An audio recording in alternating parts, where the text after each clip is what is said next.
Helo fyfyrwyr Aberystwyth, Hanna Mary gen I fi, llywydd ymca y flwyddyn nesaf.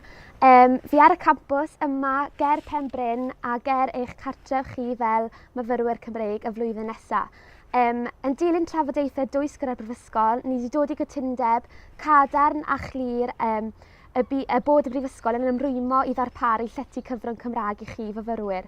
Mae Penbryn fyna, ni reit yng nghanol y campws, mae'r ffreitur fan hyn, a mae cynllun llawr Penbryn yn debyg iawn i'r hyn sydd gynnon ni ym Mhant y Celyn eisoes. Mae yna goridorau agored, bydd gyda ni defnydd cymdeithasol o rhai ystafelloedd ym Penbryn, defnydd exclusif hynny yw, ond hefyd bydd gyda ni ddefnydd cymdeithasol o'r ystafelloedd sydd ym Mhant y Celyn, felly bydd y gymuned Gymraeg dal yr un mor gadarn a'r un mor fyw ac erioed, a bydd swyddfa ymca ar gael, bydd yr aelwyd yn medru cynnal eu digwyddiadau nhw ym Mhant y Celyn, a bydd myfyrwyr yn cael cerdded trwy'r llawr waelod yr adeilad fel maen nhw'n gwneud ar hyn o bryd.